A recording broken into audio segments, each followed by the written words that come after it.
सिंधु घाटी सभ्यता का प्रकरण हम पढ़ रहे थे और इसमें हम लोगों ने धौलावीरा तक धौलावीरा से कल स्टार्ट किया था। 1 मिनट में हम इसको थोड़ा सा रिवाइज कर लेंगे, फिर हम इस पे पढ़नी शुरू करेंगे। धौलावीरा हमने पढ़ा था सिंधु घाटी सभ्यता के नवीन जो उत्खनन स्थल है उनमें से एक है ये। और सबसे बड़े स्थलों में से एक है, 100 हेक्टेयर है। हाल ही में मतलब कि 1967-68 में इसकी खोज की गई थी और खुदाई यहाँ 90-91 में शुरू की गई, जो बहुत देर तक चलती रही थी। काफ़ी सारी चीज़ें यहाँ पर मिली हैं। सबसे पहली बात तो ये है कि यहाँ नगर जो है ये 3 भागों में विभाजित है, दुर्ग, मध्यम नगर तथा निचला नगर, और इस प्रकार 3 भागों में विभाजित ये एकमात्र स्थल है। ठीक है। फिर हमने ये इसका लेआउट देखा। तीनों क्षेत्र जो है वो अलग अलग 3 दीवारों से है घिरे हुए हैं। 16 जलाशय प्राप्त हुए हैं, मिट्टी का सूचना पट और स्टेडियम मिला है। पॉलिशदार श्वेत पाषाण खंड महत्वपूर्ण उपलब्धि है। ठीक है। घोड़े की मृण मूर्तियां यहाँ से प्राप्त हुई है, जो कि इस बात का प्रमाण है कि संभवतः कालांतर में ये घोड़े से परिचित थे। कुछ अन्य प्रमुख स्थल देखे हमने, कोट दीजी, भगवानपुरा, हुलास। ठीक है। आलमगीरपुर, देसलपुर, कुंतासी, इनके बारे में हमने बात की थी थोड़ी थोड़ी।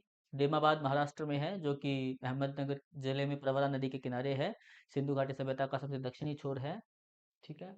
उसके बाद में हम इनकी संस्कृति पढ़ रहे थे, और संस्कृति में हम लोगों ने शुरू किया था सामाजिक जीवन, सामाजिक, धार्मिक, आर्थिक जीवन और सैंधव कला हम लोगों को पढ़नी है।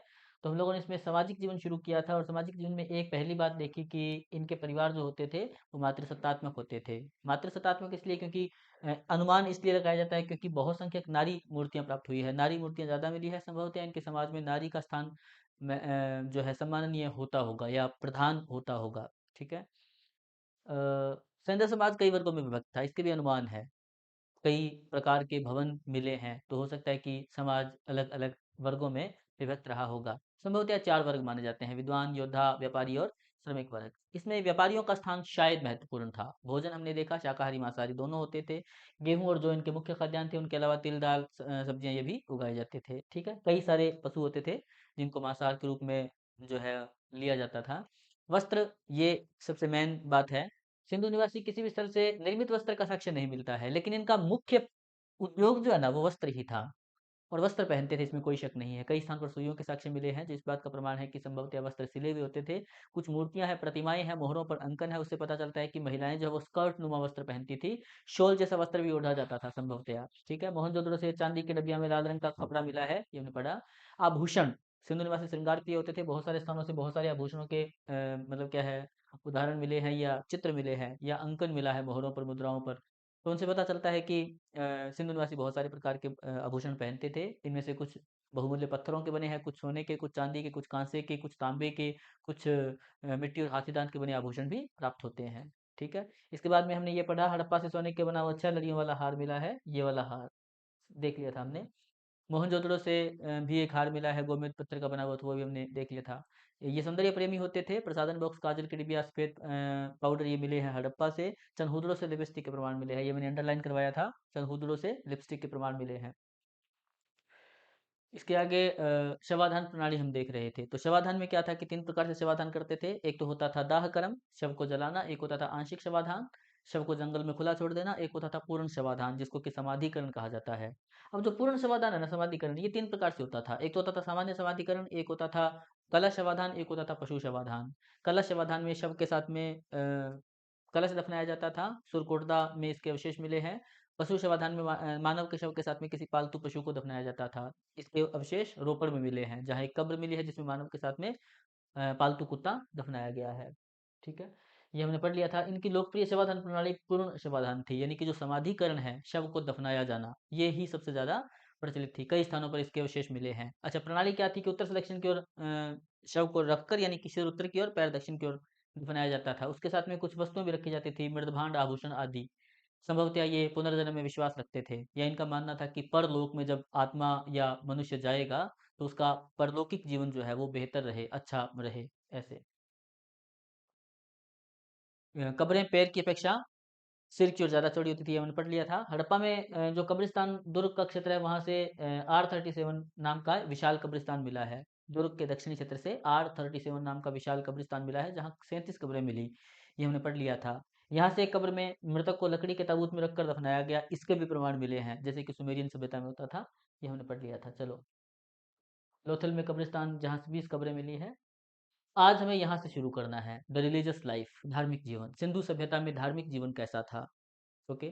धार्मिक जीवन जो है ये सीधे तौर पर किसी भी सभ्यता, समाज या किसी भी सोसाइटी के लोगों के जो आध्यात्मिक अभिरुचि है उसको प्रकट करता है। उनकी आध्यात्मिक अभिरुचि किस प्रकार की है। ओके। सिंधु सभ्यता में जिस प्रकार से अवशेष मिले हैं, उन अवशेषों से पता चलता है कि संभवतया, जैसे कि हम वैदिक कल्चर पढ़ेंगे आगे, वैदिक संस्कृति, उसमें क्या है, दो प्रकार के देवता है, एक तो पुरुष देवता और एक स्त्री देवियां। पुरुष देवता और स्त्री मतलब नारी देवियां।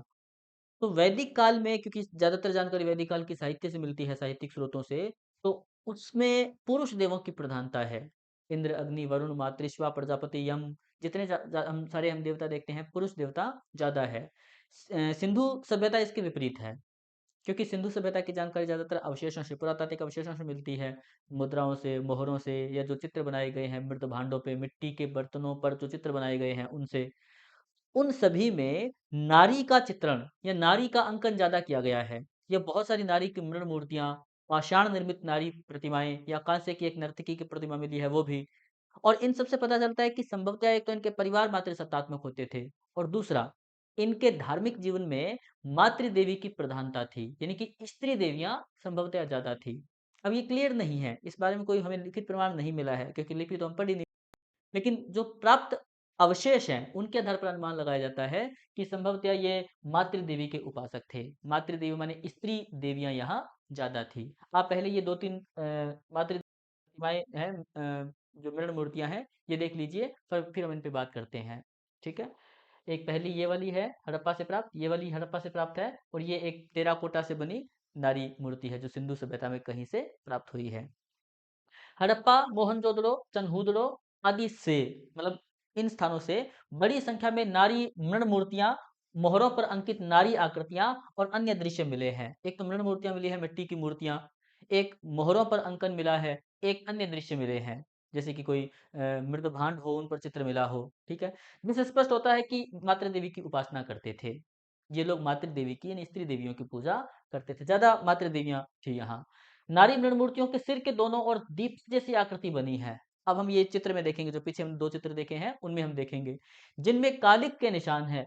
नारी मृण मूर्तियों में, मिट्टी की मूर्तियों में सिर के दोनों ओर दीपक जैसी आकृति बनी है। आप इस वाली फोटो में देखें, ये वाली, ये नारी की प्रतिमा है, हड़प्पा से प्राप्त हुई है। और इसमें सिर के इस तरफ, एक तो यहाँ और एक यहाँ, ये वाला, इस वाली प्रतिमा में एक यहाँ और एक यहाँ, सिर के ऊपर दोनों तरफ दीपक जैसी आकृति बनी है। संभवतः इनमें या तो दिया जलाया जाता होगा, तेल डालकर दिया, या हो सकता है इनमें कोई सुगंधित द्रव्य, सुगंधित पदार्थ, जैसे कि कोई अगरबत्ती या इस प्रकार से धूप, दीप, अगरबत्ती, गुग्गल जलाया जाता होगा। ओके। तो ये इस बात का प्रमाण है। अब देखिए, इनमें कालिक के निशान भी है, कालिक भी मिली है उसमें, तो इस बात का प्रमाण है कि संभवतः इनमें तेल बाती डालकर पूजा की जाती होगी, या हो सकता है यहाँ कोई सुगंधित द्रव्य जलाया जाता होगा। नारी मृण मूर्तियों के सिर के दोनों ओर दीपक जैसी आकृति है, जिसमें कालिक के निशान है। अर्नेस्ट मैके को ये लगता था, मैके, हमने पुरातत्ववेत्ता मैके का नाम सुना है, कहानी भी इनकी पढ़ी।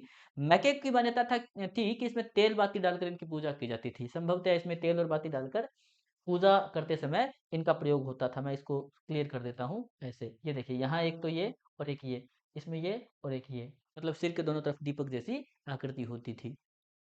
फिर आगे, सभी विद्वान इन मूर्तियों को मातृदेवी की मूर्ति मानते हैं। ये जो सारी प्रतिमाएं मिली है, हो सकता है ये सामान्य प्रतिमाएं हो सकता है ये बच्चों के खेलने के लिए बनाए गए चित्र हों, मोहरे हों, ये मतलब क्या है, मृण मूर्तियां हों। लेकिन पुरातत्ववेताओं का मानना है कि जब ये प्रतिमाएं बहुत बड़ी संख्या में मिली है, इसका मतलब हो सकता है ये उनकी मातृदेवी हो, सिंधु लोगों की, और इनकी उपासना, पूजा, आराधना की जाती रही होगी। फिर आगे, मूर्ति पूजा का सर्वप्रथम उल्लेख, अब ये एक महत्वपूर्ण बात है। मूर्ति पूजा का सर्वप्रथम उल्लेख सैंधव सभ्यता से मिलता है, यद्यपि किसी भी स्थल से मंदिर के साक्ष्य नहीं मिले हैं। अब ये खास बात है। सिंधु सभ्यता में बहुत सारे स्थानों से मृण मूर्तियां, पाषाण मूर्तियां या कांसा निर्मित मूर्तियां प्राप्त हुई है, और उन पर धुएं के या मतलब क्या है, कालिक के अवशेष हैं। तो हो सकता है कि उन मूर्तियों के समक्ष कोई धूप दीप जलाया जाता हो, यानी कि संभवतः मूर्ति पूजा की जाती होगी, ये अनुमान लगाया जाता है। अब क्या है कि किसी भी सिंधु स्थान से मंदिर जैसा कोई साक्ष्य नहीं मिला। मंदिर, आप जानते हैं, एक संरचना, एक स्ट्रक्चर, एक इमारत होती है जहां पर कोई मूर्ति रखी जाती है, और उस मूर्ति के समक्ष लोग पूजा करने के लिए जाते हैं। तो इस प्रकार का स्ट्रक्चर नहीं मिला है कि कोई मंदिर जैसी संरचना हो और उसमें कोई मूर्ति स्थापित की गई हो। स्वतंत्र रूप से खुले में मूर्तियां प्राप्त हुई है। अच्छा, हड़प्पा से प्राप्त एक मुद्रा में एक और एक स्त्री को सिर के बल खड़ा किया गया है और उसके योनि से वनस्पति निकलते हुए दिखाया गया है। इस चित्रण को मातृ देवी के प्रजनन शक्ति का स्वरूप माना है, अर्थात पृथ्वी देवी का अंकन है। अब क्या, हड़प्पा से एक मोहर प्राप्त हुई है। मुद्रा का मतलब मोहर। एक मोहर प्राप्त हुई है जिसमें मतलब इस प्रकार से एक मोहर है, उसमें एक नारी का चित्र है जिसके पैर मतलब क्या है, ऊपर की ओर है और उसका शरीर, बाकी का जो है सिर, वो नीचे की ओर है। और उसके मतलब गर्भ से एक वृक्ष के निकलने का मतलब क्या है, चित्र दिखाया गया है। उसके गर्भ से वृक्ष को वनस्पति को निकलते हुए दिखाया गया है। ठीक है। तो पुरातत्ववेताओं का मानना है कि संभवतया यह मोहर, जिसमें कि एक नारी के गर्भ से वनस्पति को निकलते हुए दिखाया गया है, संभवतया ये पृथ्वी देवी का चित्र है। यानी कि ये एक प्रतीकात्मक अंकन है सिंधु निवासियों के द्वारा, जिसमें ये दर्शाया गया है कि पृथ्वी एक नारी है, एक देवी के रूप में है और उसके गर्भ से सारी वनस्पतियां या सारे जीव जंतु या सारी जितने जब हम संसाधन देखते हैं, जो जीव जंतु हम देखते हैं पृथ्वी पर, उन सब की उत्पत्ति हुई है। तो संभवतः ये जो मोहर है, ये मातृ देवी की उपासना का ही प्रमाण है, अर्थात पृथ्वी देवी का अंकन है, ऐसे माना जाता है। ये पूछे कि एक स्त्री का चित्र जिसमें कि उसके गर्भ से वृक्ष निकलते हुए दर्शाया गया है, कहाँ से मिला है, तो हड़प्पा से मिला है। मार्शल एवं व्हीलर, सर जॉन मार्शल और मार्टिमर व्हीलर, दोनों ने हड़प्पा में उत्खनन करवाया था। उनका मत है कि सैंधव देवकुल में मातृ देवी का स्थान सर्वोपरि है। जैसे कि मैंने बात की कि इंडस वैली सिविलाइजेशन में जो अवशेष मिले हैं, ये वाले भी हैं, मृण मूर्तियां भी हैं, इनसे अनुमान लगाया जाता है। मार्शल महोदय का और व्हीलर का मानना है कि संभवतः इनके धार्मिक जीवन में स्त्री देवियां यानी कि मातृ देवी जो है, उसका स्थान सर्वोपरि था, सबसे ऊपर था। चलिए, अब मातृ देवी के साथ में कुछ पुरुष देवता भी हैं। ऐसा नहीं है कि केवल मातृ देवी ही है। जैसे कि वैदिक संस्कृति में पुरुष देवता प्रधान है, लेकिन मातृ देवियाँ भी है वहाँ, जैसे कि वन की देवी अरण्यानी है, वाणी की देवी वाग देवी है, सूर्य उगते हुए सूर्य की देवी सविता है। ये जो है जो वैदिक संस्कृति थी उसमें देवियाँ थी। तो इसी प्रकार से सिंधु काल में पुरुष देवताओं के प्रमाण भी मिले हैं। जैसे सैंधव स्थलों से हमें पुरुष देवता के अनेक रूपों के अंकन का साक्ष्य मिला है। अब इसमें पुरुष देवताओं की अगर बात आए तो एक चीज तो आप जानते ही है, पशुपतिनाथ की का अंकन। ओके, जो कि मोहनजोदड़ो में एक मोहर के ऊपर मिला है और ये मोहर हम पहले भी देख चुके हैं। इसका एक भाग जो है ये खंडित है, टूटा हुआ है। वर्तमान में इसके 3 सिरे जो हैं वो शेष हैं या हम लोगों को प्राप्त हुए हैं। चलो हम इसको देख लेते हैं ये क्या है। पहले भी हम इसकी थोड़ी बात कर चुके हैं। मोहनजोदड़ो से प्राप्त एक मुद्रा में, मुद्रा माने एक मोहर, एक टप्पा है, सील स्टैंप है। ओके, मिला कहाँ से है? मोहनजोदड़ो। आपको ये पूछा जाए कि पशुपतिनाथ की प्रतिमा या पशुपतिनाथ का अंकन वाली मोहर जिसके सिर पर त्रिशूल जैसी आकृति है, कहाँ से मिली है? मोहनजोदड़ो। और ये बहुत बार पेपर में पूछा गया है। मोहनजोदड़ो से प्राप्त एक मुद्रा में सींग युक्त त्रिमुखी पुरुष देवता का चित्र अंकित है। अब ये मतलब क्या है? सींग युक्त, त्रिमुखी का मतलब 3 तरफ से दिखाई देता है। ये सिंह युक्त, सिंह का मतलब ये त्रिशूल जैसी आकृति है। ओके, वह योग मुद्रा में एक चौकी पर निर्वस्त्र बैठा है। ठीक है। देवता की दाहिनी ओर एक हाथी और एक बाघ का चित्र अंकित है। यहाँ आप देखिए एक हाथी है और ये एक बाघ है। राइट साइड में इसके, हम यहाँ से हमारी साइड से देखेंगे तो ये वाली साइड जो ये राइट साइड जो है, यहाँ एक हाथी और एक बाघ है। तथा बाईं ओर एक गैंडा और एक महिष, महिष का मतलब है बैल, एक सींग वाला बैल, सॉरी, महिष का मतलब है भैंसा। तो यहाँ एक गैंडा है और यहाँ ये एक भैंसा है। ठीक है। और नीचे चौकी के नीचे 2 हिरण के चित्र अंकित है। यहाँ नीचे 2 हिरण हैं, एक और हिरण यहाँ है, इस प्रकार। और ये पूरी प्रतिमा जो है ना, इसकी खास बात ये है कि एक योगी है जिसके सिर पर त्रिशूल जैसी आकृति है। इसको देखकर हम लोग अनुमान लगा सकते हैं, हो सकता है ये भगवान शिव का, महादेव का चित्र हो, जिनके कि सिर पर त्रिशूल जैसी आकृति है। लेकिन कुछ लोग इसको नकार सकते हैं कि सिर पर त्रिशूल जैसी आकृति हो सकता है कोई ताज या मुकुट या कोई मतलब क्या क्राउन हो। इस चित्र में इस पुरुष के साथ में जो पशु दर्शाए गए हैं, वो इसको मतलब इस मोहर को या इस देवता को, इस व्यक्ति को ये प्रदर्शित करते हैं कि संभवतः ये इन पशुओं का देवता रहा होगा या इन पशुओं के देवता के रूप में इसकी पूजा की जाती होगी। तो जब इस चित्र में, इस मोहर में एक योगी के साथ में बहुत सारे पशुओं के अंकन मिले, तो पुरातत्ववेताओं ने अनुमान लगाया कि संभवतः ये भगवान शिव के उस रूप की पूजा है जहां उनको पशुओं का देवता मानकर उपासना की जाती है। चलिए हम देख लेते हैं आगे। मार्शल महोदय ने, अब यहाँ पर भी सर जॉन मार्शल का नाम आएगा। मार्शल महोदय ने इसका उन्होंने नाम दिया था रुद्र शिव। मार्शल महोदय ने इसको रुद्र यानी कि इस चित्र को शिव का आदि रूप माना, भगवान शिव का जो आदि रूप था, प्रारंभिक रूप था, वो माना। और उन्होंने इसको नाम दिया, एक तो रुद्र शिव और एक पशुपतिनाथ, पशुपति नाथ, यानी कि ये वो देवता है जो पशुओं के देवता के रूप में पूजा जाता है। वर्तमान में जिनकी हम भगवान शिव मानकर पूजा करते हैं वो। पशुपतिनाथ जो है ना, वो एक पुरुष देवता रहा होगा या रहे होंगे जिनकी उपासना सिंधु लोग करते थे। अच्छा, इसके अलावा इसी प्रकार की एक मोहर और मिली है हड़प्पा से। ये तो मोहनजोदड़ो से है, एक हड़प्पा से मिली है। हड़प्पा से प्राप्त एक मुद्रा में एक पेड़ पर बने मचान पर, अब एक पेड़ है मान लीजिए, एक मुद्रा है, एक मोहर है, उस मोहर में क्या है, एक पेड़ है ऐसे, और उस पेड़ पर कोई मचान बना है, इस प्रकार कोई आसन बना है। एक पुरुष आकृति बैठी है और पेड़ के नीचे एक बाघ खड़ा है। यहाँ कोई पुरुष आकृति बैठी है और यहाँ पेड़ के नीचे एक बाघ खड़ा है। ओके, इस मुद्रा के दूसरी ओर एक बैल का चित्र और उसके सामने एक त्रिशूल गड़ा है। अब इस मुद्रा के दूसरी ओर मतलब दूसरी साइड में, मतलब क्या है, सेकंड साइड में इसमें एक का चित्र है और एक वहां त्रिशूल गड़ा है। त्रिशूल, त्रिशूल का मतलब ऐसे होता है, त्रिशूल ऐसे, ठीक है। इसे भी शिव का प्रतीक रूप माना गया है। अब आप एक अंदाजा लगाइए कि एक पेड़ के ऊपर पर योगी की मुद्रा में कोई व्यक्ति बैठा है, हड़प्पा से मोहर मिली है, और उसके नीचे एक बाघ खड़ा है। तो बाघ और शिव की साम्यता तो नहीं होती। भगवान शिव का आसन अगर मान दिया जाए बाघ तो हो सकता है, लेकिन शिव के साथ में बाघ का सामंजस्य नहीं माना जाता प्राय। लेकिन दूसरी तरफ जो है एक मतलब क्या है, बैल का चित्र है, बैल अंकित है और उसके साथ में त्रिशूल जैसी आकृति है। तो बैल अर्थात भगवान शिव का वाहन, नंदी और त्रिशूल उनका मतलब अस्त्र माना जाता है, शिव का अस्त्र। तो इससे अनुमान लगाया जाता है कि संभवतः यह भी उस देवता का अंकन है जिसको कि हम भगवान महादेव या शिव मानते हैं। तो मोहनजोदड़ो से एक मोहर पर अंकन और एक हड़प्पा से मोहर पर अंकन, ये दोनों अंकन इस बात को सिद्ध करते हैं कि संभवतया शिव के आदि रूप की सिंधु निवासी पूजा करते थे, और ये उस समय के पुरुष देवताओं में नंबर एक पे थे, पहले या सबसे प्रधान पुरुष देवता पशुपतिनाथ। अच्छा, पशु पूजा। अब ये तो पुरुष देवों की और स्त्री देवियों की बात है, मातृ देवी ज्यादा थी, पुरुष देवताओं में पशुपतिनाथ प्रमुख थे। इसके बाद में बात आती है कि पशु पूजा। संभवतः जिस प्रकार से वैदिक युग में लोग मतलब क्या है, गाय को अघन्या मानते थे, अष्टकर्णी मानते थे, या गाय का वध नहीं करते थे और पशु पूजा प्रचलित थी। आज भी भारत में मतलब क्या है, कुछ जो समुदाय है उनमें पशु पूजा की जाती है, हिंदू परंपरा में खूब पशु पूजा की जाती है। उसी प्रकार सैंधववासी अपने देवी देवताओं की कल्पना पशु रूप में भी करते थे। ओके, और ये देवताओं की काल्पनिक एवं वास्तविक पशु देवताओं के रूप में पूजा करते थे। काल्पनिक का मतलब तो ये है कि संभवतः एक श्रृंगी वृषभ, एक सींग वाला बैल इनका पवित्र पशु था, हम लोग बचपन से पढ़ते आए हैं। और एक सींग वाला पशु वर्तमान में कोई होता नहीं, एक सींग वाला बैल कोई होता नहीं, गैंडा होता है एक सींग वाला, लेकिन ये एक सींग वाले किसी बैल की या बैल जैसे किसी जानवर की पूजा करते थे। तो हो सकता है वो इनका काल्पनिक पशु हो, या कोई ऐसा देवता हो जिसको वो एक सींग वाले बैल के रूप में कल्पना करते होंगे। यानी कि पशु पूजा भी संभवतः यहाँ प्रचलित थी। प्राप्त अनुमानों के आधार पर यह अनुमान लगाया जाता है।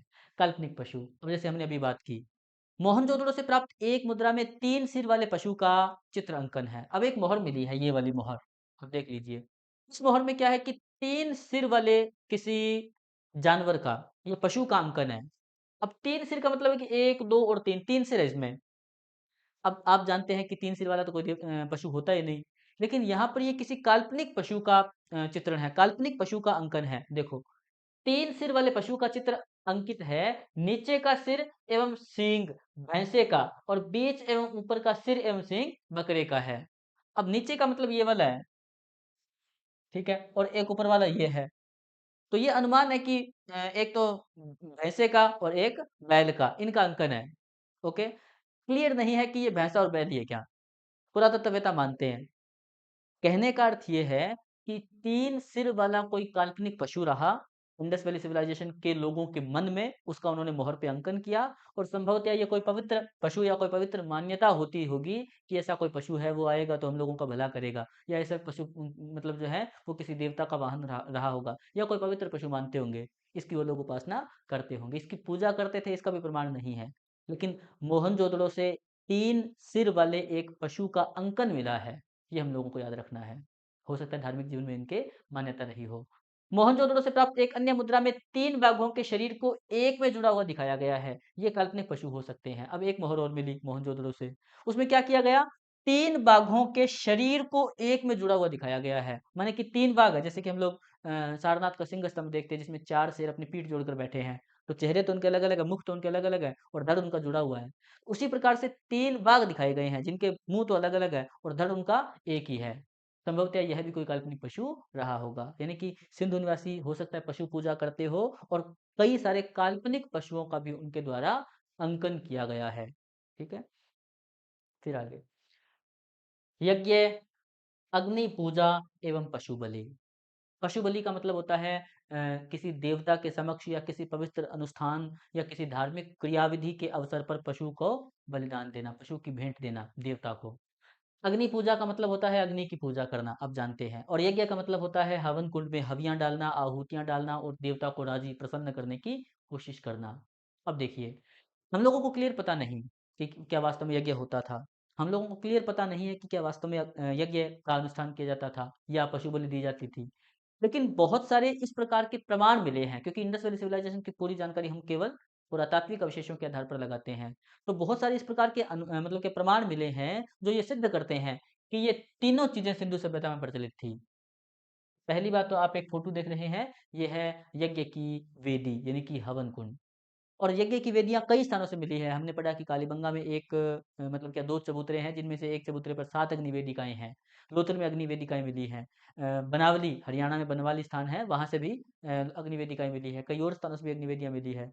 तो अग्नि वेदियाँ इस बात का साक्ष्य है कि संभवतः यज्ञ तो किया जाता था।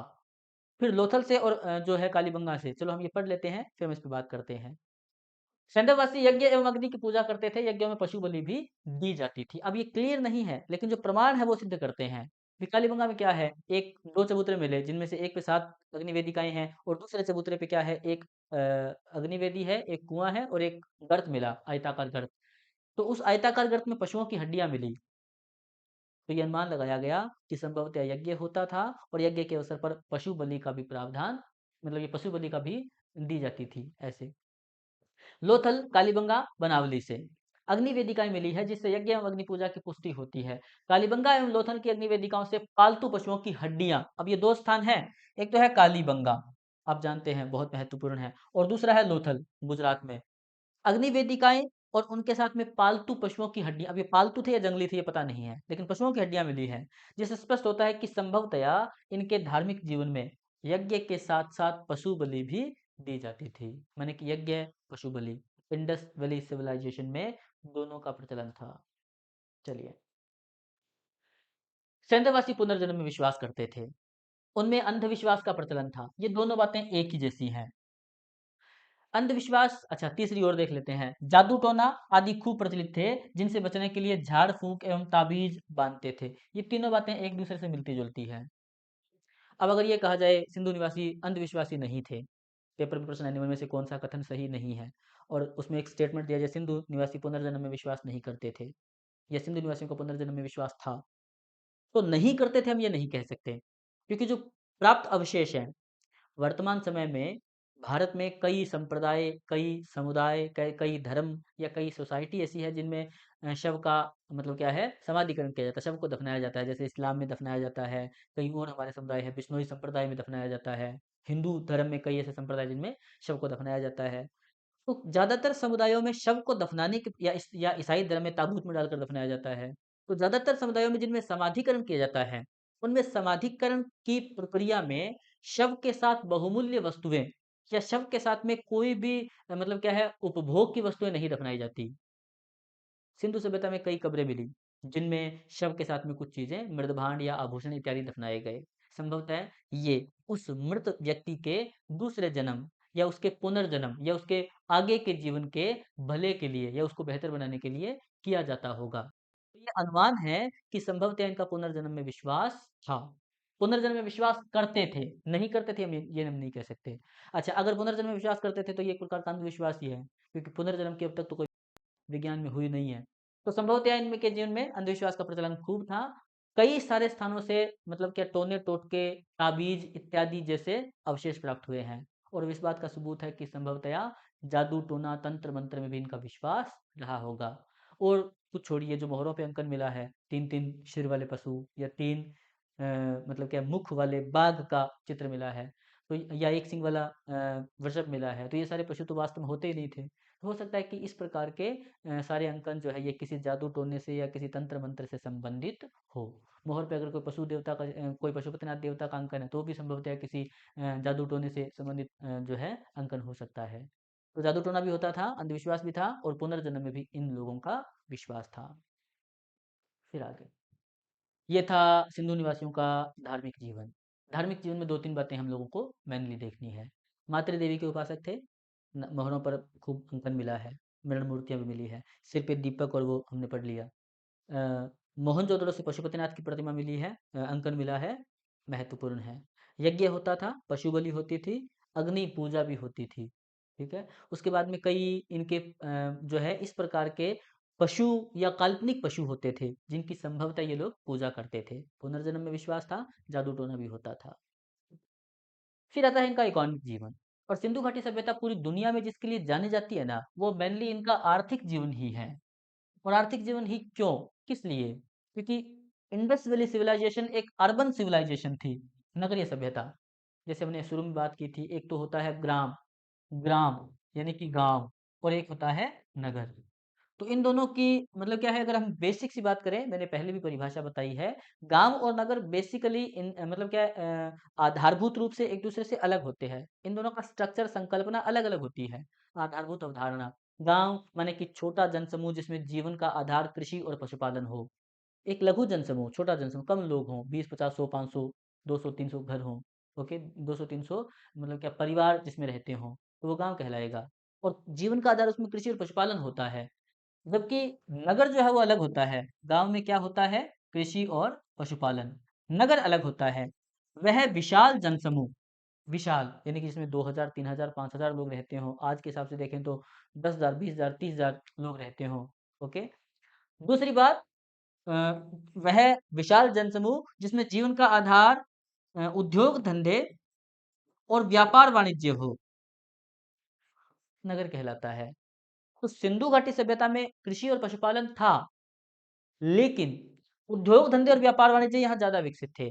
और क्योंकि उद्योग धंधे और व्यापार वाणिज्य ज्यादा थे, इनका व्यापार इंटरनल और एक्सटर्नल दोनों होता था। भारत के आंतरिक भागों में भी व्यापार था इनका। सिंधु सभ्यता के जो आंतरिक क्षेत्र है, लोथल से कालीबंगा, कालीबंगा से राखीगढ़ी, राखीगढ़ी से कोई रोपड़, रोपड़ से कोई पाकिस्तान में स्थान है हड़प्पा, कोई रहमान भेरी, कोई मान लीजिए दूसरे स्थान जो भी हमने पढ़े सुल्तानगढ़ और मोहनजोदड़ो, आपस में भी इनका व्यापार होता था और बाहर भी व्यापार होता था। सुल्तानगढ़ के थ्रू ये लोग अफगानिस्तान, जो पश्चिम के हमने क्षेत्र पड़े, फारस में, ईरान या मेसोपोटामिया या मिस्र, क्रीट तक ये लोग जाते थे।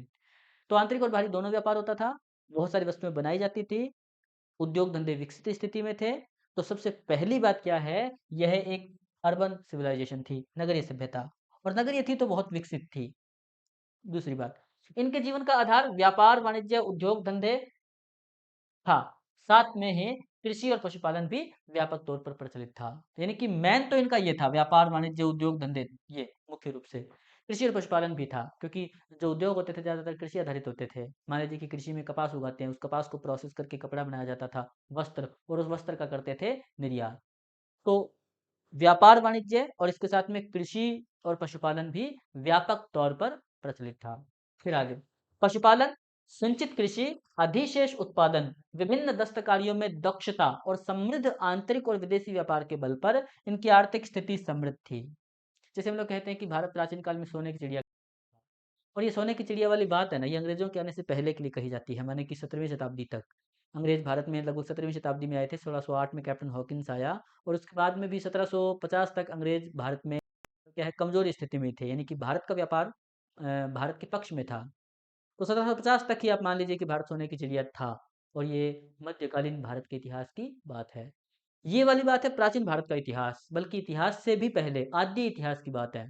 और ये आद्य इतिहास जो था, प्रोटो हिस्ट्री, भारत की प्रोटो हिस्ट्री, जबकि इंडस वैली सिविलाइजेशन भारत में विकसित थी, एक सभ्यता के रूप में लोग, एक विकसित सभ्यता के रूप में लोग रह रहे थे। उस समय इनका व्यापार होता था भारत के बाहर।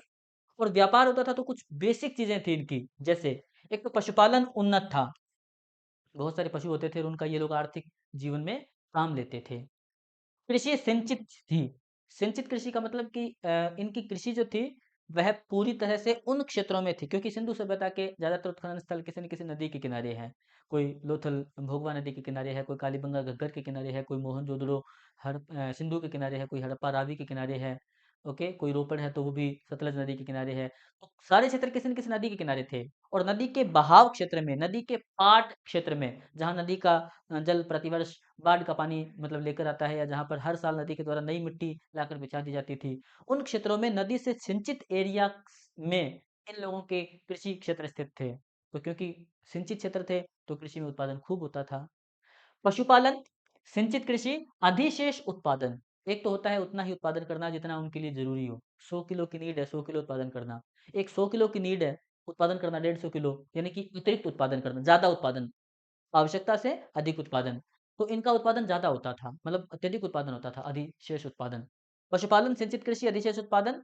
विभिन्न दस्तकारियों में दक्षता, दस्तकारी माने कि कलाकारी, या हम इसको कहेंगे आर्ट एंड क्राफ्ट, यानी कि अलग-अलग चीज़ें, वस्तुएँ बनाने की कला।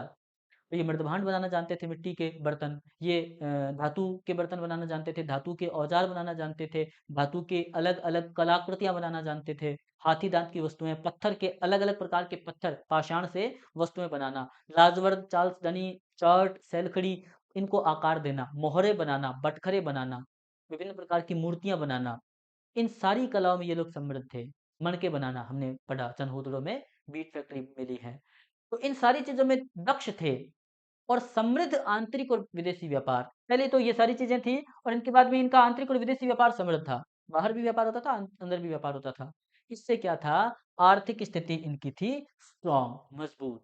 सिंधु निवासी आर्थिक रूप से मजबूत थे, कमजोर नहीं थे। अच्छा, मूल नगरीय सभ्यता थी, नगरीय सभ्यता थी तो उद्योग धंधे व्यापार वाणिज्य ज़्यादा था, पशुपालन और कृषि भी होता था। चलिए हम शुरू करते हैं पशुपालन से। पशुपालन में स्थिति क्या थी? कृषि पर निर्भर होते हुए भी हड़प्पाई लोग बहुत सारे पशु पालते थे। ठीक है, इनमें प्रमुख रूप से भेड़, बकरी, गाय, बैल, भैंस, भैंसा प्रमुख थे। ये सारे पशु कहाँ से पता चलते हैं? जो मोहरें मिली हैं, मुद्राएं मिली हैं, मृदभांड मिले हैं, उन पर इन पशुओं का अंकन मिला है। संभवतः इन लोगों से सिंधु निवासी परिचित थे और परिचित थे तो हम ये मान सकते हैं कि हो सकता है ये सारे पालतू पशु रहे। सूअर पालतू और जंगली दोनों होते थे। जो मोहरों पर अंकन मिला है उनमें दो प्रकार के सूअर मिले हैं जो वैज्ञानिकों ने अनुमान लगाया है। एक तो सूअर पालतू जो कि मतलब क्या है, नगरीय क्षेत्रों में पाया जाता है, और एक जंगली। हो सकता है कि जो मोहरों पर अंकन मिला है वो एक ही सूअर हो, लेकिन पुरातत्ववेताओं ने वर्गीकरण किया है कि जंगली सूअर भी होता था और संभवतः पालतू सूअर भी होता था, यानी सूअर से भी ये लोग परिचित थे। उसके आगे कुत्ता पालतू पशु था, इसके कई नस्ल मिले हैं। कुत्ता जो है ना, इसके इसका अंकन कई मोहरों पर है और अलग अलग नस्ल के कुत्तों का मतलब जो है अंकन मिला है। तो संभवतः एक ही प्रकार का नहीं, जैसे आजकल हम लोग कोई अल्सेशियन, कोई जर्मन शेफर्ड, कोई बुलडॉग, कोई और वगैरह, तो उस तरीके से वहाँ अलग-अलग जो है नस्ल के कुत्तों के अंकन मिले हैं। सेंधवासी ऊँट का भी पालन करते थे, कुछ मोहरों पर ऊँट का भी अंकन मिला है, संभवतः ये ऊँट से भी परिचित थे। हड़प्पा से गधे का साक्ष्य मिला है, एक मोहर पर मतलब जो है इस प्रकार के जानवर का अंकन है, उससे अनुमान लगाया जाता है कि संभवतः गधा भी हो। तो आप जानवर देख लीजिए कौन-कौन से हैं। अब ये वाला खास है, विशेष है। और इसके बारे में लंबे समय तक पुरातत्ववेताओं में, इतिहासकारों में मंथन चला, विवाद चला, या इस बारे में चिंतन चला कि इंडस सिविलाइजेशन में घोड़ा था या नहीं था।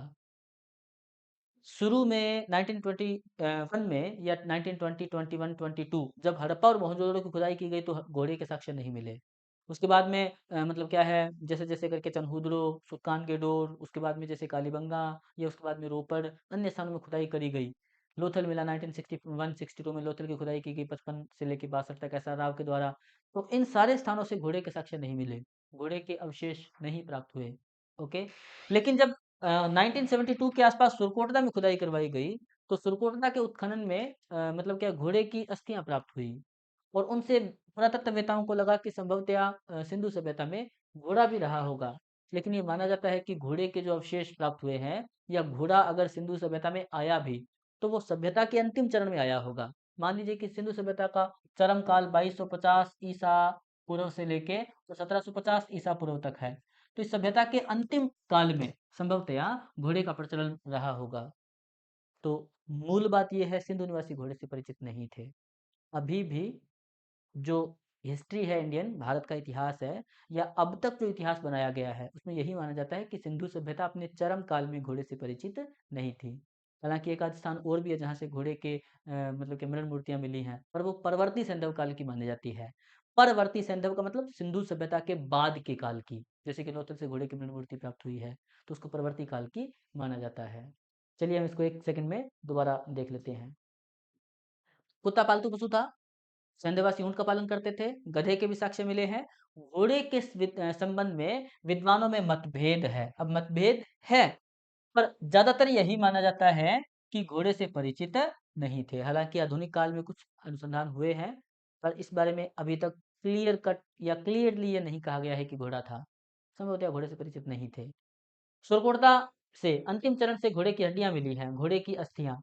कहा जा सकता है कि सन निवासी घोड़े से परिचित थे। अब ये कहा जा सकता है, एक अनुमान है। लेकिन अगर ये पूछा जाए सिंधु निवासी घोड़े से परिचित थे या नहीं, तो हम लोगों को आंसर करना है घोड़े से परिचित नहीं थे। अंतिम समय में संभवतः घोड़ा जो है ये प्रचलित हुआ था। फिर आगे सेंधवासी जनन्य पशुओं से परिचित थे। अब जो मैंने बताया शुरू में मुख्य पशु, इनके अलावा कुछ और पशु है जिनका भी कुछ मोहरों पर अंकन मिला है। इनसे भी संभवतः ये परिचित थे। हाथी हाथी का अंकन पशुपतिनाथ की मोहर पे मिला है, आप लोग देख चुके हैं। बाघ इसका भी मिला है अंकन, हिरण इसका भी अंकन मिला है। बारहसिंगा जैसे पशु का भी अंकन मिला है। रीछ यानी कि भालू, खरगोश, बंदर, बिल्ली, गैंडा, मेढा आदि। ओके, इन सारे जानवरों का अंकन मोहरों पर मिला है, तो संभवतः ये सारे पशु उस समय लोगों मतलब सिंधु निवासी इन सारे पशुओं से परिचित थे। शेर का अंकन नहीं मिलता, बाघ मिला है। शेर का अंकन जैसे दाढ़ी वाला शेर हो, जिसके चेहरे पे ऐसे दाढ़ी वाली जैसी आकृति हो, तो इस वाले शेर से वो लोग परिचित नहीं थे संभवतः, दाढ़ी वाले शेर से। तो क्योंकि शेर का अंकन मोहरों पर नहीं मिला है, तो शायद घोड़े से भी परिचित नहीं थे और सिंह से भी सिंधु निवासी परिचित नहीं थे। कृषि, सिंधु सभ्यता की बात आए, नगरीय सभ्यता थी मूल रूप से। ओके, लेकिन कुछ चीज़ें हैं एग्रीकल्चर में जिनके लिए इस सभ्यता को पूरी दुनिया में जाना जाता है, जिसमें सबसे मैन नाम तो आता है कपास का, क्योंकि इनके इनके उद्योग जो थे वही कृषि आधारित थे और उसमें वस्त्र उद्योग मैन था। वस्त्र उद्योग माने कि कपास, और कपास की खेती का प्राचीनतम प्रमाण या कपास का जन्म स्थान भारत ही था, सिंधु घाटी सभ्यता के बल पर। देखिए, सभ्यता आर्थिक संगठन में कृषि का अत्यधिक महत्वपूर्ण स्थान था, यानी सिंधु सभ्यता के आर्थिक संगठन में कृषि महत्वपूर्ण थी। सिंधु और उसकी सहायक नदियों का क्षेत्र अत्यधिक उपजाऊ था। अगर हम मानचित्र देखें, मैप के हिसाब से बात करें, तो जिस क्षेत्र में ये सभ्यता उत्पन्न हुई, ये आजकल का पाकिस्तान है। जिस क्षेत्र में ये सभ्यता उत्पन्न हुई, मैं इसको अलग कलर से दर्शा देता हूँ। जिस क्षेत्र में ये सभ्यता उत्पन्न हुई, वो क्षेत्र वह था जिसको कालांतर में वैदिक युग के ग्रंथों में सप्त सैंधव प्रदेश कहा गया।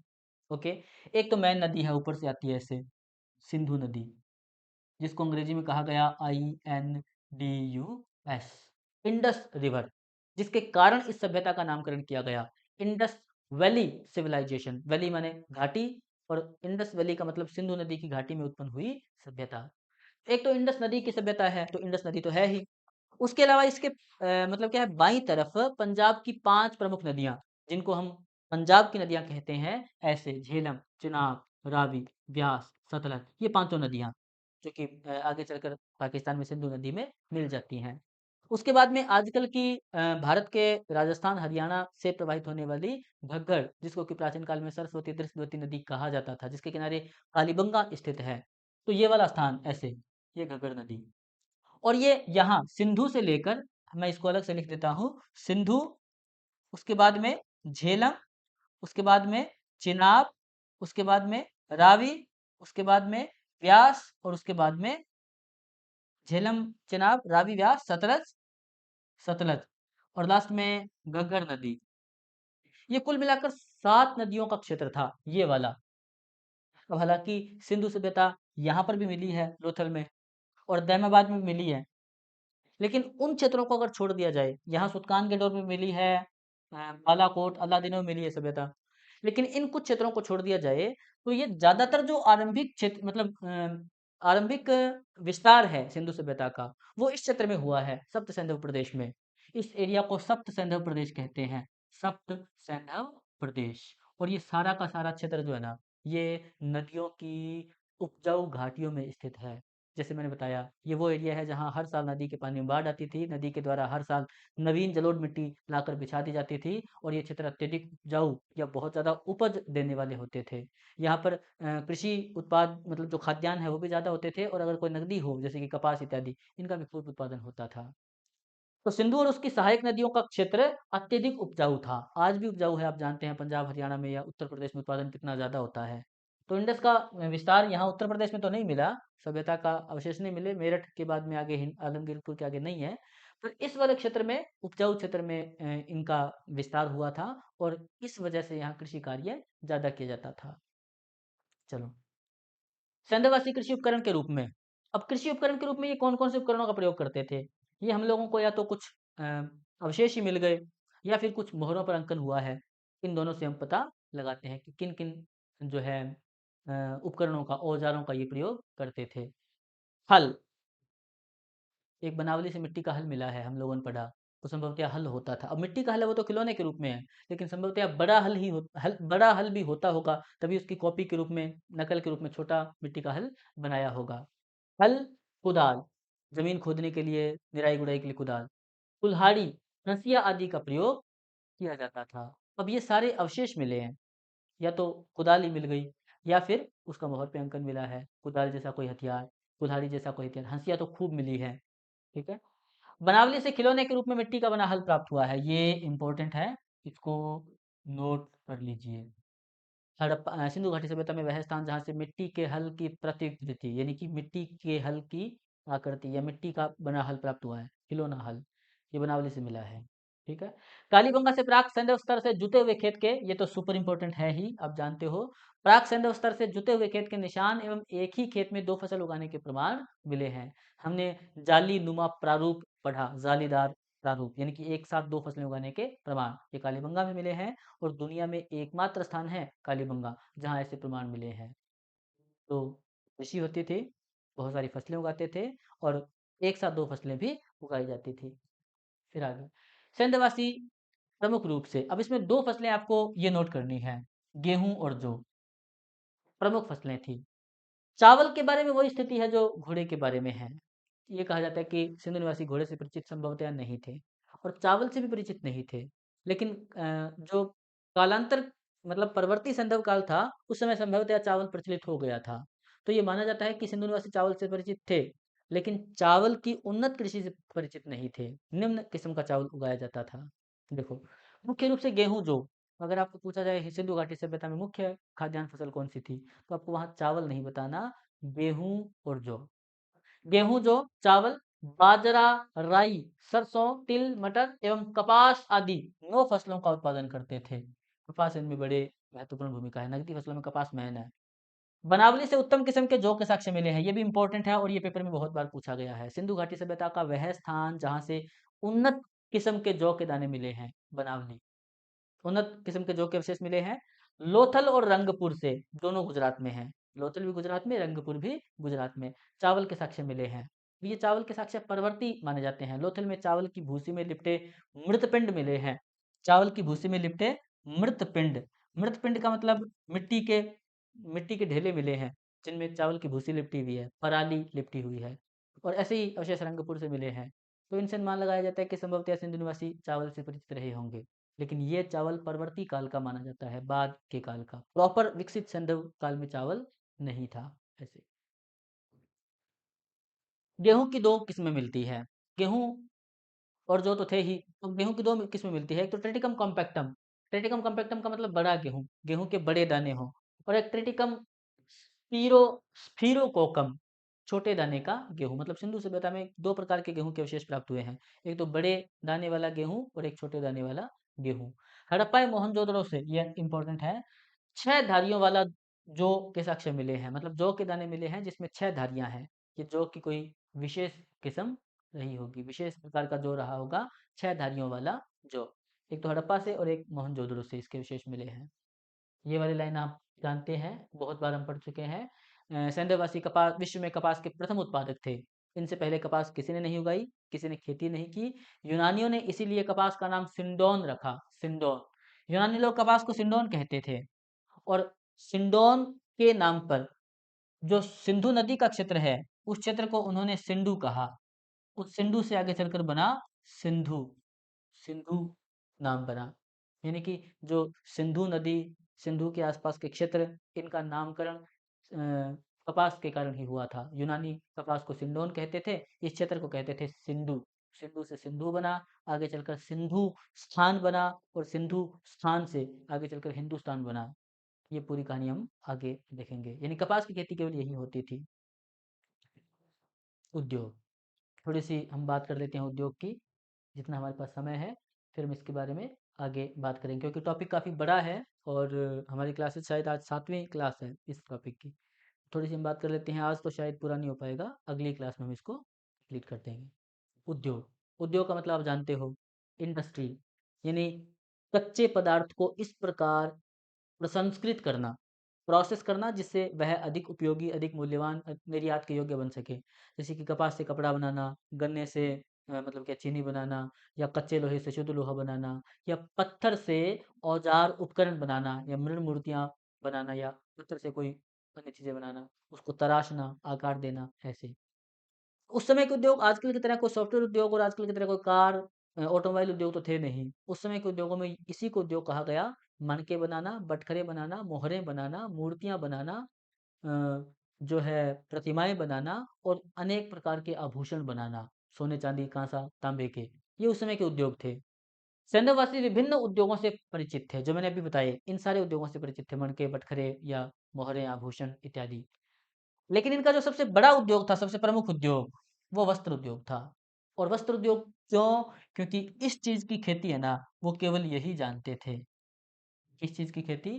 कपास की खेती। कपास की कृषि केवल यही जानते थे। तो क्या था कि वस्त्र उद्योग इनका मुख्य उद्योग था। यहाँ कपास होती थी, उससे वस्त्र बनाते थे, उसको बाहर निर्यात करते थे, एक्सपोर्ट करते थे। और केवल कपास के दम पर ये लोग समृद्ध जो व्यापार है उसका प्रदर्शन करते थे। ये सूती और ऊनी दोनों प्रकार की वस्तुओं का प्रयोग करते थे। मतलब सूती और ऊनी दोनों प्रकार के वस्त्र बनाते थे, प्रयोग करते थे। सैंधव स्थलों के प्रत्येक मकान से कताई बुनाई में प्रयुक्त मिट्टी एवं शंख के बने 2 एवं 3 छेद वाले तकवे मिले हैं। बहुत सारे मकानों से मिट्टी के और शंख के बने तकवे, जो चरखा होता है उसमें तकुआ प्रयोग किया जाता है। एक लंबी पतली सलाई होती है, एक लंबी पतली सलाई, जिसे कि कपड़े बनाने के लिए प्रयोग किया में लिया जाता है। तो यहाँ से 2 और 3 छेद वाले तकवे मिले हैं। संभवतः वो वस्त्र निर्माण में या कपड़े की कताई बुनाई में प्रयोग किए जाते थे। बहुत से घरों में मिले हैं। मोहनजोदड़ो संभवतः वस्त्र उद्योग का बड़ा केंद्र था। सिंधु सभ्यता का प्रमुख उद्योग था वस्त्र उद्योग, और इसका प्रमुख केंद्र था संभवतया मोहनजोदड़ो। ठीक है। उसके अतिरिक्त सिंधु सभ्यता में धातु उद्योग, धातु की प्रतिमाएं, धातु की चीजें, धातु के औजार बनाना, ठीक है। गुड़िया मन का उद्योग, गुड़िया मन का मतलब जो माला में पिरोने के लिए जो मणके बनाए जाते हैं वो, जैसे कि बीट फैक्ट्री मिली है चनहुदड़ो में। तो धातु उद्योग, गुड़िया मन का उद्योग, मूर्ति उद्योग, मृद भान, मृण मूर्ति, मिट्टी की मूर्ति बनाना, पाषाण की मूर्ति बनाना, धातु की मूर्ति बनाना, ये मृदभांड उद्योग, मिट्टी के बर्तन बनाना, हाथी दांत से निर्मित वस्तुओं का उद्योग। अब हाथी दांत से मतलब क्या है? कोई आभूषण बनाना, हाथी दांत से कोई औजार बनाना, हाथी दांत से तकवे बनाना, हाथी दांत से सुई बनाना, ये सारे। ओके। ईंट उद्योग आदि का प्रचलन था। सिंधु घाटी सभ्यता में जो मकान बनाए गए, भवन की ईंटों के बने हैं। और ईंट निर्माण भी एक इंडस्ट्री थी, जैसे आजकल हम ईंट भट्टा देखते हैं या ईंट बनाने का उद्योग देखते हैं, ईंट उद्योग। तो उसी प्रकार से संभवतः ईंट उद्योग से भी ये प्रचलित थे। ये सारे उद्योग उस समय प्रमुख उद्योग थे। निम्न में से कौन सा उद्योग सिंधु घाटी सभ्यता में प्रचलित नहीं था? अगर मान लीजिए प्रश्न आए और कोई ऐसा उद्योग बताइए जो इनमें नहीं है, तो वो नहीं होगा। ये सारे उद्योग उसमें प्रचलित थे। अब ये मतलब मान लीजिए ऐसे है कि सिक्का उद्योग या कॉइन इंडस्ट्री, या हम जिसको कहते हैं मुद्रा उद्योग। अब मुद्रा का अर्थ मोहर भी होता है, मुद्रा का अर्थ कॉइन से भी लगा सकते हैं। लेकिन अगर ये हो कि मोहर बनाने का उद्योग, तो वो तो था। लेकिन अगर कॉइन यानी सिक्के बनाने का उद्योग हो, तो वो सिंधु घाटी सभ्यता में नहीं था। ठीक है। तो ये सारे उद्योग थे जो उस समय प्रचलित थे अलग अलग स्थानों पर। व्यापार, व्यापार की स्थिति क्या थी? अब क्या है कि जैसे मैंने बताया, व्यापार का मतलब होता है वस्तुओं की खरीद फरोख्त, यानी कि एक तो क्रय और एक विक्रय, ये दोनों मिलकर कहलाते हैं व्यापार। सिंधु निवासी वस्तुएं खरीदते भी थे और बेचते भी थे। और यहाँ से वहां, माने कि अगर हम मानचित्र के हिसाब से देखें, अगर मैं थोड़ा सा मेरे हिसाब से इसकी व्याख्या करूं, तो ये भारत है मान लीजिए, ये वाला पाकिस्तान आजकल का, यहाँ अफगानिस्तान, यहाँ आजकल का ईरान है, ईरान, ये पाकिस्तान आप जानते ही हो। यहाँ आजकल का इराक है, इराक, ठीक है। इसके आगे यहाँ सऊदी अरब वाला क्षेत्र था, मतलब क्या जिसको हम अरब कंट्रीज कहते हैं, कोई यमन, ओमान, कतर वगैरह, हम इसको यहाँ ऐसे लिख देते हैं सऊदी अरब। उसके आगे यहाँ अफ्रीका महाद्वीप है, और अफ्रीका महाद्वीप का यहाँ देश था मिस्र देश। फिर उसके बाद ये भूमध्य सागर है, और उसके यहाँ मतलब साथ में ये यूनान देश है, यूनान, जिसको आजकल ग्रीस कहा जाता है, ग्रीस देश है, ठीक है। अच्छा, ये वाला अरब सागर है, अरब सागर। और अरब सागर एक समुद्र है, आप जानते हैं, जो कि अरब कंट्रीज के साउथ में है, भारत के दक्षिण पश्चिम में है, अफ्रीका के पूर्व में है। ये अफ्रीका महाद्वीप है, अफ्रीका, ठीक है। अच्छा, भारत तो ये है, और इसके अलावा जितने भी है ना, ये बाहर विदेशी क्षेत्र हैं सारे। चलिए, अब मैं यहाँ एक जो है अलग कलर से आपको भारत के केंद्र दर्शाऊंगा, 2, 3, 4 जो प्रमुख हैं। सिंधु घाटी सभ्यता का पहला स्थान था हड़प्पा, हम देख चुके हैं। यहाँ था मोहनजोदड़ो, हम देख चुके हैं। अगर आप पिक्चर की क्वालिटी बढ़ाएंगे तो आपको ये दिखाई दे जाएगा। छोटा सा निशान लगाऊंगा मैं, केवल समझने की दृष्टि से है, कोई ज़्यादा हम लोगों को कुछ नहीं करना है। यहाँ पर है सुल्तान गेडोर, यहाँ पर बालाकोट, यहाँ पर अल्लादीनो, सारे स्थान हैं। फिर पाकिस्तान में यहाँ कुछ और स्थान थे, कोई मतलब जैसे कोट डीजी, या कोई रहमान धेरी, या कोई और स्थान, ये पाकिस्तान में है। भारत में यहाँ मांडा, यहाँ रोपड़, यहाँ कालीबंगा, बनवाली, राखी गढ़ी, भगवानपुरा, मित्ताथल, ये हरियाणा के क्षेत्र थे। फिर इनके साउथ में चलेंगे तो यहाँ खेतड़ी सिंघाना था राजस्थान में, ठीक है। अच्छा, उसके बाद में गुजरात में रंगपुर, लोथल, कोई धोलावीरा, तुरकोटला, ये सारे स्थान थे। फिर यहाँ आलमगीरपुर उत्तर प्रदेश में, ठीक है। फिर यहाँ पर मान लीजिए कि दैमाबाद है। और ये सारे के सारे जो है ना, वो स्थान है जहाँ सिंधु घाटी सभ्यता भारत में पनपी थी, ठीक है। कहने का मतलब ये है कि इंडस सिविलाइजेशन में ट्रेड जो था, व्यापार, एक तो इन स्थानों का आपस में व्यापार होता था, आपस में ये एक दूसरे से जुड़े हुए थे, इनका सब में आपस में व्यापार होता था, सुल्तान की डोर से मोहनजोदड़ो, राखी गढ़ी, आपस में एक लोग आते जाते रहते थे, एक दूसरे से मिलते थे, इंपोर्ट एक्सपोर्ट होता रहता था, ओके। और ये जो आपस में व्यापार था, उसको कहा गया आंतरिक व्यापार, आंतरिक व्यापार, इंटरनल ट्रेड होता था इनका आपस में। दूसरा जो कि बड़ा और महत्वपूर्ण था, वो होता था एक्सटर्नल ट्रेड, बाहरी व्यापार। तो इनका यहाँ से ईरान के साथ व्यापार होता था, समुद्री मार्ग से, स्थल मार्ग से। इराक के साथ व्यापार होता था, इराक का पुराना नाम है मेसोपोटामिया, मेसोपोटामिया, जिसमें कि उर, उरुक, मारी, बेबीलोन, ये सारे नगर हुआ करते थे, ठीक है। मेसोपोटामिया के साथ यानी इराक के साथ व्यापार होता था। फिर उसके बाद में ये जो सऊदी अरब के क्षेत्र है, या जिसको हम अरब कंट्रीज कहते हैं, यहाँ से भी संभवतः इनका व्यापार होता था, मोहरों से पता चलता है। मिस्र के साथ भी इनका व्यापार था, और यहाँ यूनान के साथ भी व्यापार होता था। यूनान के पूर्व में एक द्वीप है, हम आगे पढ़ेंगे, उस द्वीप का नाम है क्रीट, क्रीट द्वीप। उस क्रीट द्वीप से सिंधु मतलब क्या है, सभ्यता की एक मोहर प्राप्त हुई है यहाँ से, यानी सऊदी से आगे यहाँ एक क्रीट द्वीप है, एजियन सागर में, यूनान और एशिया के बीच में। तो वहां से सिंधु सभ्यता की एक मोहर मिली है, संभवतया यहाँ तक इनका व्यापार होता था। तो भारत के बाहर का जो व्यापार है, उसको कहा गया बाह्य, या बाहरी व्यापार, बाहरी व्यापार, एक्सटर्नल ट्रेड। उनका इंटरनल और एक्सटर्नल दोनों प्रकार का ट्रेड होता था, देश के भीतर भी व्यापार होता था और बाहर भी। और आप सपोज कीजिए, एक कल्पना इमेजिन कीजिए कि उस समय, जबकि परिवहन के मतलब आज से 4500 4000 साल पहले, जबकि परिवहन के साधन कुछ थे ही नहीं, कोई सड़कें नहीं थी, कोई एयर ट्रांसपोर्ट वायु परिवहन नहीं था, कोई रेल ट्रांसपोर्ट नहीं था, रेल परिवहन नहीं था, जल परिवहन भी उस रूप में नहीं था। आज स्टीमर वाले जहाज चलते हैं, इंजन वाले जहाज, जिसमें डीजल या बिजली से या बहुत सारी चीज़ों का पेट्रोल या उसका प्रयोग किया जाता है, ईंधन का प्रयोग किया जाता है, आधुनिक ईंधन का। ऐसा कुछ भी नहीं था। और उस समय ये लोग हाथ से नाव को खेकर ले जाते होंगे, नाव भी इतनी मजबूत, स्ट्रांग, शक्तिशाली नहीं होती होगी। तो अगर ये जल से व्यापार करते थे, तो इतनी लंबी समुद्री यात्राएं कैसे करते होंगे। और अगर ये स्थल से व्यापार करते थे, तो इस स्थल मार्ग से ये ईरान का क्षेत्र आप जानते हैं मरुस्थल है, इराक में मरुस्थल है, सऊदी में मरुस्थल है। तो इन विशाल मरुस्थलों को पार करके ये इतने दूरस्थ क्षेत्रों तक किस प्रकार जाते होंगे? या अगर जाते भी थे तो कितना समय लगता होगा? और इनका व्यापार जो है वो कितना सुरक्षित या कितना कम सुरक्षित रहता होगा? कितना उसमें खतरा होता होगा? निश्चित सी बात है कि अगर मोहर मिली है लोथल से, यहाँ लोथल है, यहाँ से फारस की मोहर मिली है, ईरान की मोहर, तो व्यापार तो था ही। क्रीट से अगर सिंधु सभ्यता की मोहर मिली है, इसका मतलब व्यापार तो था ही। और जब व्यापार था, तो ये बड़ा सोचने वाला बिंदु है, दिमाग पर जोर डालने वाला, ये प्रेशर, तनाव पैदा करने वाला बिंदु है कि इतने दूरस्थ क्षेत्रों के साथ इनका व्यापार कैसे होता था? या उसमें कितना समय लगता होगा? या क्या व्यापार बहुत ज़्यादा लाभकारी था कि ये लोग इतनी लंबी यात्राएँ करते थे? क्योंकि बिना लाभ के तो इतना बड़ा रिस्क लेना हर किसी के बस की बात नहीं थी। तो इंडस लोगों का, सिंधु लोगों का व्यापार दोनों तरह का था, आंतरिक और बाहरी। और बाहरी में ये विदेशों में जाते थे दूर-दूर तक, ईरान, इराक, मेसोपोटामिया, ये जो सऊदी का क्षेत्र है या जो मिस्र है, अ, यूनान का क्षेत्र है, वहाँ तक। चलिए हम देख लेते हैं इसको।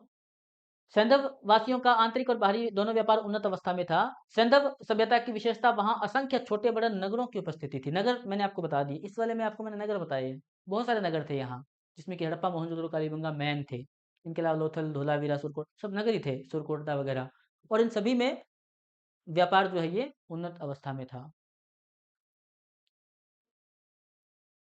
संपन्न सैंधव जन अधिक से अधिक विलासिता की वस्तुएं प्राप्त करना चाहते थे। इस खोज में उन्होंने भारतीय उपमहाद्वीप में दूर दूर तक बस्तियां बसाई एवं अफगानिस्तान, मध्य एशिया तथा पश्चिम एशिया के साथ प्रगाढ़ संबंध बनाए।